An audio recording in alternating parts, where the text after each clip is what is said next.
Kingscliff on the Tweed Coast has become one of the region's first-class regional and holiday destinations with easy access to seaside activities and water sports, fine dining, World Heritage listed parks, colourful markets and just about every leisure activity imaginable.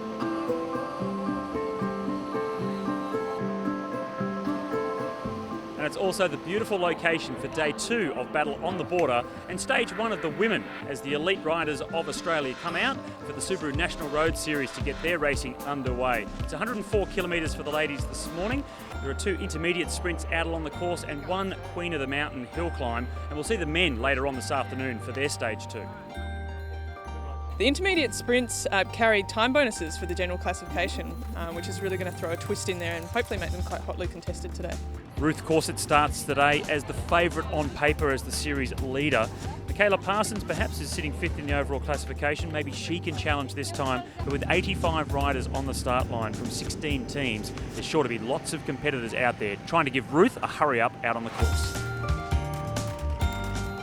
The ladies rolled out fairly cautiously early on in the stage and they were bunched all together until Kimberly Wells, one of the stage favourites, had a flat tyre and she had a long chase to get back onto the main field. She had a teammate in Jess Mundy that came back to help her back on. We got to get the legs going a little bit earlier than I wanted, so that by the time we got to the intermediate sprint, I kind of already opened my legs up, so thank you, flat tyre. And I was sort of sprinting against Sophie Mackay, I believe, from Specialised Securidor, and it was a close one actually. So more drama for the High Five Dream team with Tess Fabry, last year's overall winner, also getting a flat tyre. The ladies may not have been noticing the incredible scenery that they were racing through today. Some fantastic roads that they were covering as well. And with Mount Warning in the background, certainly a beautiful place to ride a bike. At 61 kilometres, they hit the base of the 1 Queen of the Mountain climb of the day, and the pressure at the front of the peloton saw lots of riders losing contact with the main field. And once again, we saw the strength of Ruth Corset power away off the front to pick up the points at the top of the hill. With time bonuses up for grabs in the intermediate sprints and the stage finish, Kimberly Wells' team, High Five, made sure they brought everything back together for the second intermediate, and Wells did the job by getting the points. The bonus seconds on the intermediate sprints for the overall was very tempting for me, and the legs were there, so I went for them. With the hot pace that was set over all of the climbs today, the main field was reduced down to 35 riders as they approached the resort of Salt for the finish. Yeah, there was a lot of tacks coming into the finish. A lot of people wanted to get away. Kendall Hodges went on a really good flyer, had a good mix of riders from all the different teams, but I don't think they could quite work together. I actually thought there was a chance that could stick, but it didn't today. As they approached the finish, the attacks were coming thick and fast, including a strong move by Shannon Mulseed from the Holden Racing team. As the riders came into Salt Resort and the very tricky final few hundred metres, it was Kimberly Wells from High Five Racing that negotiated the corners better than everyone else, and as she accelerated around the final corner, she went to a very well-earned first stage victory. I'm absolutely so excited to get the victory today for our High Five team. Our girls worked exceptionally well out there, and I think a lot of the girls had a shot at some sort of victory today. There were tentative breaks and things like that, a lot of attacking, but ultimately it came down to a sprint and I was able to seal the deal. And I think I might be in my first ever leaders jersey for a tour, so I'm actually really excited about that. And in the overall standings, Kimberly Wells holds a 9-second lead over Ashley Ann Kudinoff and 10-second lead over Emily Roper. Well, we move on to the men's stage 2 here on day 2 of Battle on the Border, and it's a very difficult 177 kilometre stage. There are 2 intermediate sprints that do have time bonuses on them and 3 King of the Mountain climbs, the third of which comes 20 kilometres from the stage finish, so that could be quite crucial for the stage victory itself.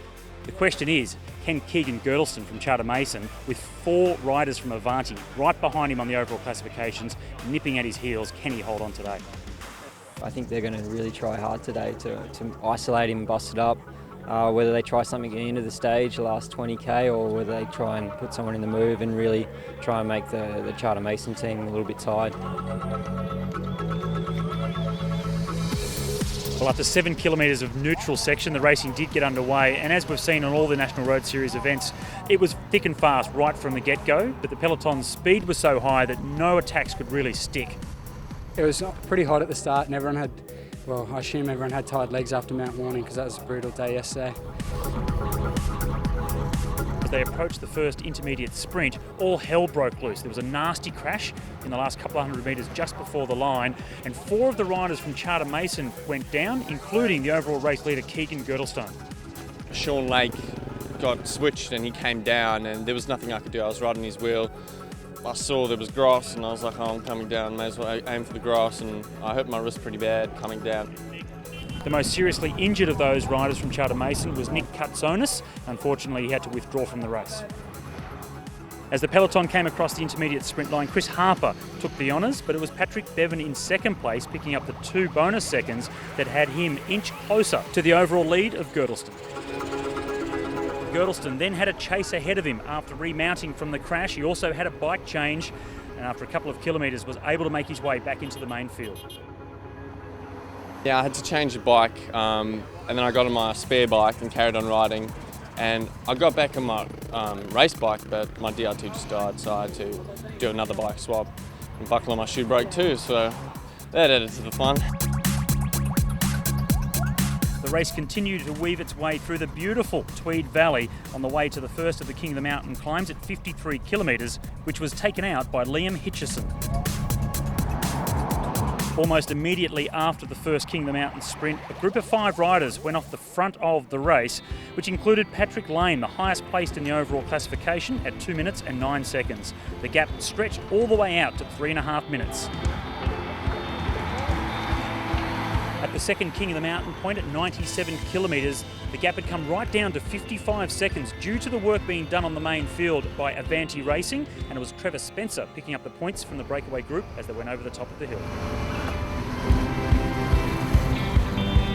The African Wildlife Safari rider Pat Lane was looking quite comfortable out in that group of 5. Looking after my interest, our team's interest in Michael Schweitzer, so hopefully they pick up the game and come across. And it was Lane that took the second of the 2 intermediate sprints of the day, gobbling up the time bonuses on offer, before eventually being reeled back into the main field at the 119 kilometre mark. Hats off to Charter Mason and Avanti for bringing that back. The opportunity was then seized by Sam Bernston from Mobus Future Racing and also Dylan Newbury from Campos Cycling to attack the peloton at the 145 kilometre mark. I seen everyone was easing up and everyone looked like they were hurting. So yeah, just took the opportunity there. As they approached the final King of the Mountains climb, it was a gap of 1 minute and 15 seconds, and the big challenge of staying ahead of the peloton over the top was successful for the riders as they maintained the same lead over the peloton when they crested the summit. We got over the climb and the gap was still 1:15, and yeah, we just buried our heads and the legs were screaming, but the finish line was there. So. And on a very tricky and fast descent, unfortunately Navitas Satellus rider Wes Solzberger came undone.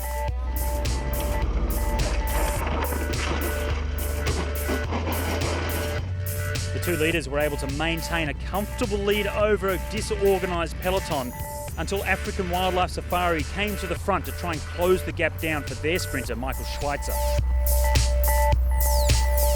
From previous times racing this course and everything, I knew that if you go into that second to last corner first wheel, 90% of the time you're going to come over the win. So that's what I did, and I thought he was going to come over the top of me there, and hats off to him.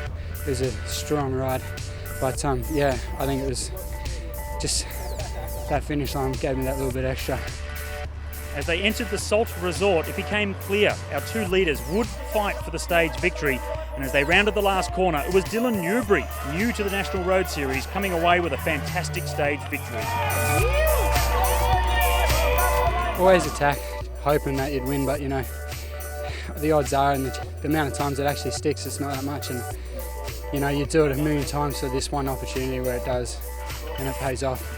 Yeah, it's made my year.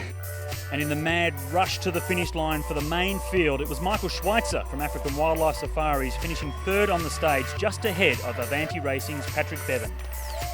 On a 177k day, a crash, 20k in. Made it for a very hard, long day for me, but I'm still in the lead, so in hindsight, it's a good day out.